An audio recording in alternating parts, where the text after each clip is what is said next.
गजा पर इस्राएली बमबारी का सिलसिला जारी है। बमबारी से शहीद फलस्तीनियों की तादाद 2800 से तजावुज कर गई।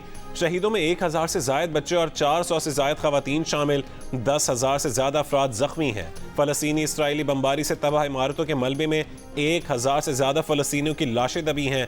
10 लाख से ज्यादा अफराद बेघर। गजा में पानी खत्म हो गया। महसूर फलस्तीनियों के प्यास से मरने के खदशात भी सर उठाने लगे। इस्राएली बमबारी के बाद गजा के 4 अस्पतालों में इलाज बंद। इसराइल का मजीद 21 अस्पताल खाली करने का हुक्म। 7 अक्टूबर से अब तक इसराइल ने गजा के सेहत मराकज़ पर 48 हमले किए हैं।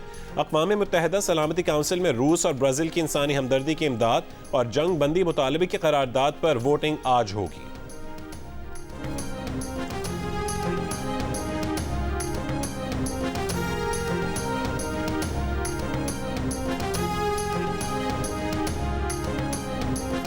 पाकिस्तान का गजा में इंसानी बुनियादों पर इमदादी सामान भेजने का फैसला। तर्जुमान दफ्तर खारजा के मुताबिक गजा के मजलूम अवाम को इंसानी इमदाद की फौरी ज़रूरत है। फ़लस्तीनियों के लिए इमदाद की तरसील को हतमी शक्ल देने के लिए मिस्री हुकूमत, हिलाल अहमर, UN की मुताल्लिक़ा एजेंसियों और बैरून मुल्क पाकिस्तानी मिशन से भी राबते जारी हैं। सूरत हाल पर तबादला ख्याल के लिए निगरान वज़ीर ख़ारजा जलील अब्बास जिलानी तुर्क, ईरानी और मिस्री वज़रा ख़ारजा से राबते में हैं।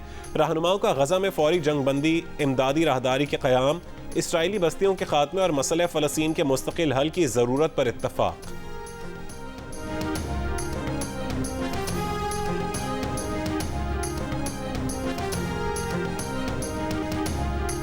अमरीका नाकाम। सऊदी अरब और मिस्र से हमास की मजम्मत न करवा सका। सऊदी वली अहद ने इसराइली हमले बंद करने का मुतालबा कर दिया।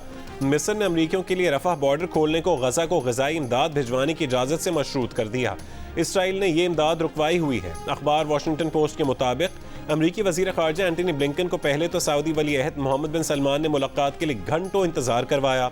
अगले दिन मुलाकात की तो पहली बात गजा के मासूम फ़लस्तीनियों का कत्ल रुकवाने की। गजा का इसराइली मुहासरा ख़त्म करने, पानी, बिजली, ईंधन की फराहमी बहाल करने का मुतालबा किया। मिस्र में ब्लिंकन को सदर सीसी ने यहूदी होने का बयान देने पर आड़े हाथों लिया। कहा कि आप खुद को यहूदी कहकर यहूदियों का दुख समझने के दावेदार हैं, जबकि वो मिस्र में यहूदियों के दरमियान पले बड़े हैं। यहाँ यहूदी किसी जुल्म का निशाना नहीं बने। उस पर ब्लिंकन ये कहने पर मजबूर हो गए कि वो यहूदी नहीं, हमास के जुल्म से परेशान एक इंसान के तौर पर मिस्र आए हैं। मिस्री सदर ने कहा कि इसराइल हक़ दिफा से बढ़कर फ़लस्तीनियों को इज्तमाई सज़ा दे रहा है।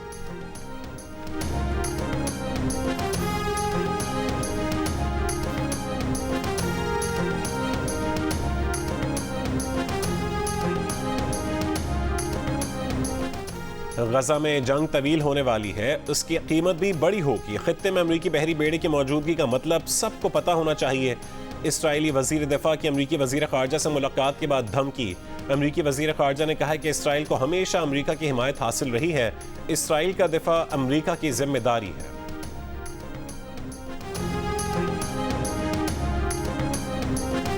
खान साहब अब खुद ही अपने मकसद से हट गए हैं। जब खान साहब खुद ही अपने मामले से निकल गए हैं और कायद आज़म के पाकिस्तान की बजाय हमारे हवाले कर दिया फराह गोगी, बुशरा बीबी और उस्मान बुज़दार का पाकिस्तान। वो यार 3.5 साल हम उस्मान बुज़दार को डिफेंड करते रह गए, जो शख्स खुद किसी को नहीं डिफेंड, अपने आप को नहीं डिफेंड कर सका। कि आप जैसा जो लीडर जो ये क्लेम करता है, हाई मोरल ग्राउंड लेता है, वो तोशा खाना से घड़ियाँ भी ले रहा है और उसके बाद उसकी कैबिनेट के मेम्बरान को ही नहीं पता। आएँ बाएँ शाएँ हमारे सामने हो रही होती थी। अगर आपको पुलिस गिरफ्तार करने आ गई है, वट आप उसकी डिटेल में ना जाएँ। आपने बज़ाहिर बैग भी तैयार किया हुआ है, लेकिन साथ में आप ये भी चाह रहे हैं कि बाहर लोग मज़ामत भी करें। उनको ये था कि लोग मेरे लिए बाहर लड़ें। आपको तो ये भी नहीं पता होगा कि बाहर किसका सर फट गया, किसकी टांग टूट गई, किसके साथ क्या हुआ। फरूख हबीब मंजर आम पर आ गए, प्रेस कॉन्फ्रेंस कर ली, पार्टी छोड़ दी, तहरीक इंसाफ से ला ताल्लुकी का ऐलान कर दिया। चेयरमैन PTI पर 9 मई के पुरतशद्दुद वाक़यात का इल्ज़ाम। इस्तेकाम पाकिस्तान पार्टी में शमूलियत। नई पार्टी में पुराने साथियों के साथ प्रेस कॉन्फ्रेंस में कहा कि वो तो घर पर सोए हुए थे। बीवी ने बताया कि चेयरमैन PTI गिरफ्तार हो गए हैं। 9 मई के वाक़े के लिए चेयरमैन PTI ने अपने लोगों की जहन साजी की, पार्टी में तशद्दुद को परवान चढ़ाया। ऐसा जहन या दिया लोग अपनी अफवाज के खिलाफ लड़ने निकल पड़े। ये कोई कुफ्र और इस्लाम की जंग नहीं थी। अदम एतमाद के बाद हमें तशद्दुद की राह पर डाल दिया गया। लोगों के जज्बात भड़काए, बैलेट के बजाय बुलेट का रास्ता दिखाया। हम तो कायदे आज़म का पाकिस्तान बनाने निकले थे, हमें फराह गोगी और बुज़दार का पाकिस्तान पकड़ा दिया। काबिल लोगों को टिश्यू पेपर की तरह इस्तेमाल करके फेंक दिया गया।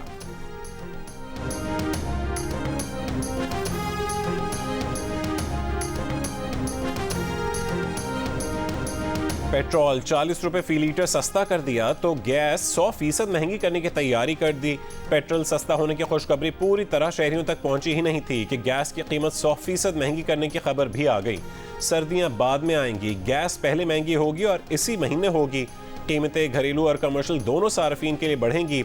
इसी महीने शेड्यूल IMF वफ्द के आने से पहले पहले गैस की कीमतें बढ़ जाएंगी। IMF को गैस सेक्टर में गर्दिशी कर्जा बढ़ने पर तशवीश है। दूसरी जानिब पेट्रोलियम मसनूआत की कीमतों में नुमाया कमी कर दी गई। 1 लीटर पेट्रोल 40 रुपए सस्ता होकर 283 रुपए 38 पैसे का हो गया। डीजल 15 रुपए कमी के बाद 303 रुपए 18 पैसे का हो गया। मिट्टी का तेल 22 रुपए 43 पैसे सस्ता होकर 214 रुपए 85 पैसे का हो गया।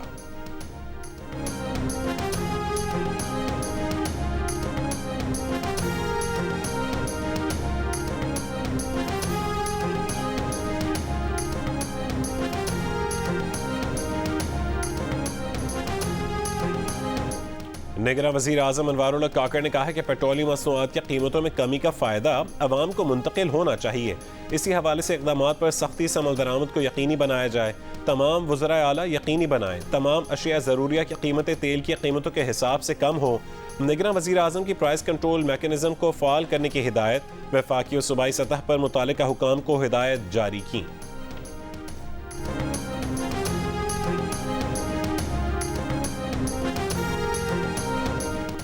निगरान वज़ीर आला पंजाब मोहसिन नकवी ने कीमतों में कमी के लिए 48 घंटे की डेडलाइन दे दी। कहा कि पेट्रोलियम मसनूआत की कीमतों में कमी का फ़ायदा आवाम को मुंतकिल करके रिलीफ दिया जाएगा। निगरान वज़ीर आला ने ट्रांसपोर्ट के किराए में 10% तक कमी लाने का टास्क दे दिया। निगरान वज़ीर आला का प्राइस कंट्रोल मजिस्ट्रेट्स और प्राइस कंट्रोल कमेटियों को फ़ाल किरदार अदा करने का हुक्म। कहा कि ज़ख़ीरा अंदोज़ों के खिलाफ बिला इम्तियाज़ क्रैकडाउन जारी रखा जाए।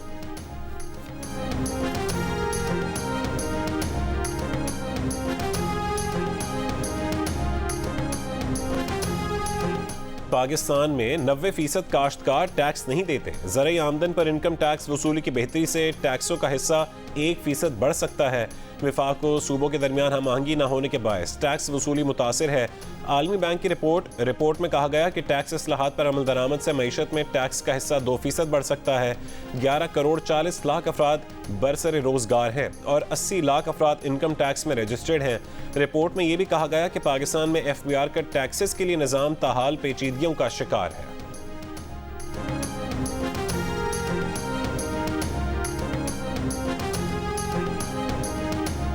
नून लीग के कायद नवाज शरीफ उम्रे की अदायगी के बाद सऊदी अरब में मौजूद। नवाज शरीफ अब तक सऊदी हुक्काम के साथ 2 मुलाकातें कर चुके हैं। इन मुलाकातों में नवाज शरीफ के साथ उनके साहबजादे हुसैन नवाज और नासिर जंजुआ और वफ्द के दीगर अरकान भी शामिल थे। नवाज शरीफ दौरे सऊदी अरब मुकम्मल करके दुबई पहुंच गए। दुबई में भी मकामी हुक्काम के साथ मुलाकातें तय हैं। नवाज शरीफ 21 अक्टूबर को पाकिस्तान पहुंचेंगे।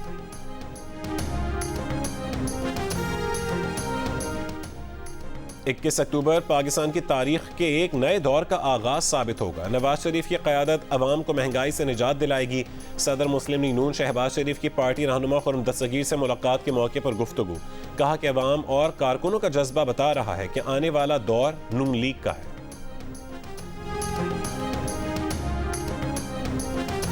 साबिक सदर आसिफ अली जरदारी और जमीयत उलमा इस्लाम फ़े के सरबराह मौलाना फजलुर रहमान के दरमियान अहम मुलाकात। आसिफ अली जरदारी मौलाना फजलुर रहमान से उनकी खुशामदन की वफ़ात पर ताज़ियत की। सिंध की सूरत हाल और मुस्तकबिल के सियासी मंजरनामे पर भी अहम मुशावरत।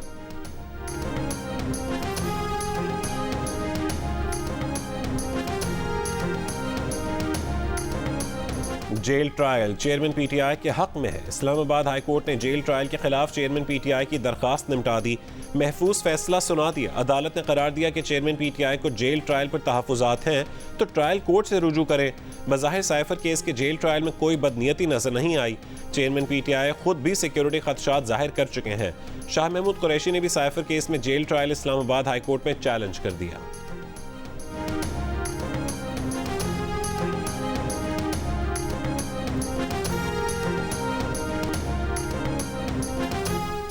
इस्लामाबाद हाई कोर्ट ने साइफर केस में चेयरमैन PTI की जमानत पर रिहाई और मुकदमा खारिज करने की दरखास्तों पर फैसला महफूज कर लिया।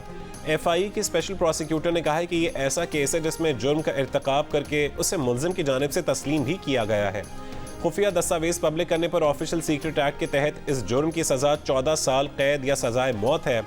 लतीफ कोसा एडवोकेट ने कहा कि चेयरमैन पीटीआई ने पब्लिक को कोई साइफर नहीं दिखाया बल्कि अलामती तौर पर एक कागज लहराया था। FIA के वकील ने कहा कि सीक्रेट डॉक्यूमेंट पब्लिक करने पर वजीर आजम को आइन के आर्टिकल 248 के तहत इस्तिस्ना हासिल नहीं है।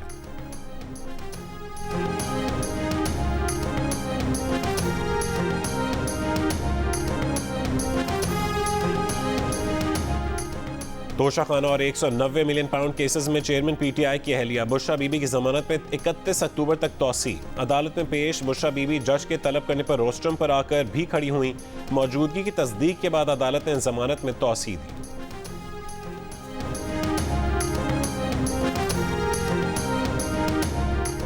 Army chief general Asim Munir से ओमान की रॉयल आर्मी के commander major general Mutahar bin Salim bin Rashid की मुलाकात।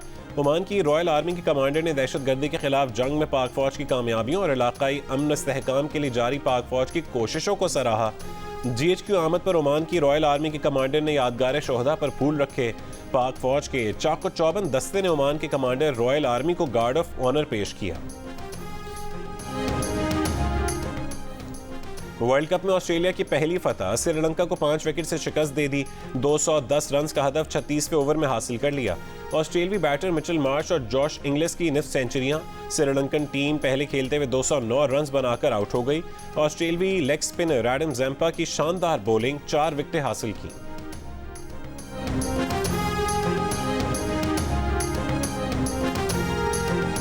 बेंगलुरु में पाकिस्तान टीम आज से ट्रेनिंग करेगी। जुमे को ऑस्ट्रेलिया के मध्य मुकाबिल होगी। वर्ल्ड कप में भारत से शिकस्त के बाद पाकिस्तान टीम कल बेंगलुरु पहुंची थी।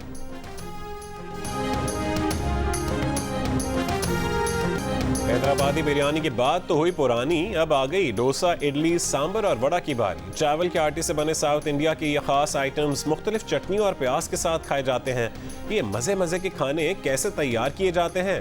बेंगलुरु में पाकिस्तान टीम की मसरूफियात के साथ यहाँ के खास डिशेस क्या हैं, बताएंगे आपको इसी बुलेटिन में भारत के IT कैपिटल बेंगलुरु से।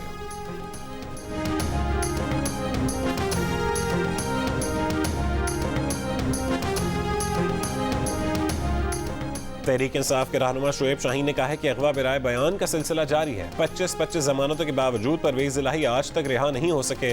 अदालतों के जजेस कह चुके हैं कि जमानतें तो मिल जाएंगी, रिहाई तब मिलेगी जब प्रेस कॉन्फ्रेंस करोगे। PTI कोर कमेटी इजलास में भी फारूक हबीब की 3 हफ्तों मुबैना गुमशुदगी के बाद प्रेस कॉन्फ्रेंस का जायजा।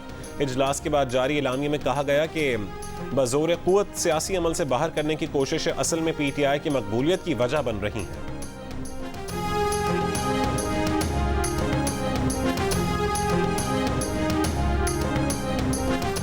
PTI चेयरमैन के खिलाफ साइफर केस की समाअत आज अडियाला जेल में होगी। चेयरमैन PTI और शाह महमूद कुरैशी पर फर्द जुर्म आयद होने का इम्कान है। खुसूसी अदालत के जज अबुल हसनात मोहम्मद जुल्करनैन साइफर केस की समाअत करेंगे।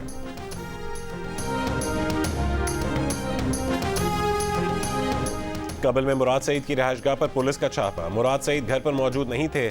SP वर्सिक के मुताबिक छापे के दौरान 2 गाड़ियां तहवील में ले ली गईं। एक गाड़ी मुराद सईद और दूसरी उनके बहनोई के नाम पर रजिस्टर्ड है। मुराद सईद की गाड़ी से बगैर लाइसेंस पिस्तौल और कारतूस बरामद। दूसरी गाड़ी से 2 क्लाशनकोफ और 7 कारतूस बरामद किए गए। 9 और 10 मई वाक़यात पर मुराद सईद के खिलाफ मुकदमा दर्ज है।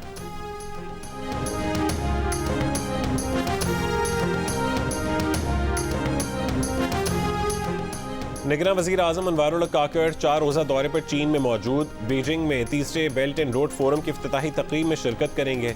चीनी सदर शी जिनपिंग सरमायाकारों कारोबारी शख्सियात से मुलाकातें करेंगे। निगरान वज़ीर आला सिंध जस्टिस रिटायर्ड मकबूल बाक़िर और निगरान वफाकी वज़ीर तिजारत Gohar Ejaz belt and road forum में शिरकत के लिए चीन पहुँच चुके हैं।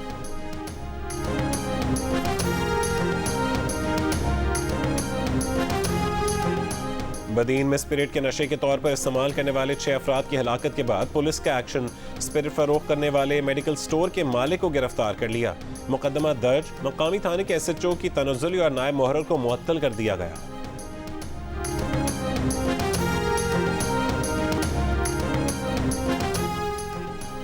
मातहत पुलिस एहलकार के हाथों रिपोर्ट अदालत में जमा करवाना तफ्तीशी अफसर को महंगा पड़ गया।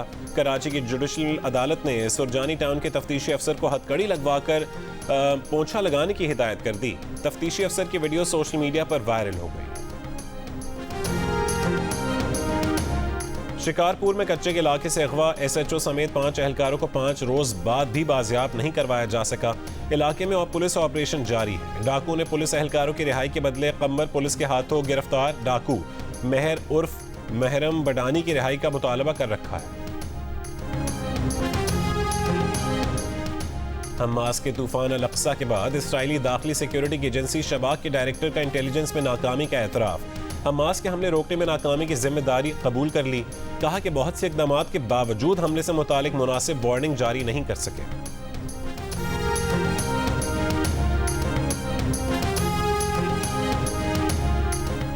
मिस्री हुकाम का फलस्तीनियों की बड़ी तादाद को मिस्र में बतौर पनाह गुज़ीन कबूल करने से इनकार। कहा कि एक बार ऐसा कर लिया गया तो रियासत के हुसूल का फलस्तीनियों का ख्वाब कभी शर्मिंदा ताबीर नहीं होगा। इसराइली फौज मिस्र से मुतालबा कर चुकी है कि वो फलस्तीनी सिविलियंस को सहराए सीना में बसाए। मिस्र के साबिक वज़ीर ख़ारजा मोहम्मद अल अरबी ने उस पर कहा कि अगर ऐसा किया तो लड़ाई बंद होने के बाद इसराइल इन फलस्तीनियों को वापस नहीं आने देगा। मिस्र की जानिब से रफ़ह सरहद न खोलने की वजह से गज़ा में इंसानी इमदाद भी अब तक नहीं पहुँच सकी। जनूबी लेबनान में इसराइली बमबारी के वक्त के मनाजिर भी जारी कर दिए। 3 रोज़ कबल की गई बमबारी में गैर मुल्की खबर एजेंसी का सहाफ़ी जाँ बहक, दीगर 6 सहाफ़ी जख्मी हुए थे।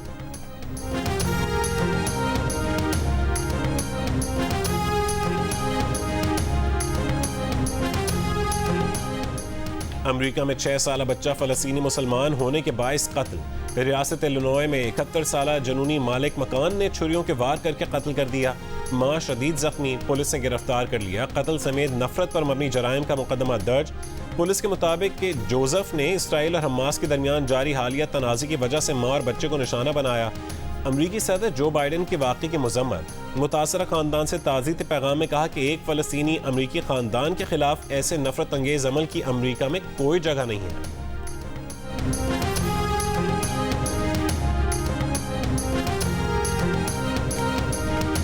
जंग बंद करो, फ़लस्तीनी बच्चों का तहफ़्फ़ुज़ करो। शहजाद रॉय की आलमी बिरादरी से अपील। जंग में महसूर बच्चों की हालत ज़ार और मुतालिक शऊर उजागर करता गीत फ़लस्तीन के बच्चों के नाम कर दिया।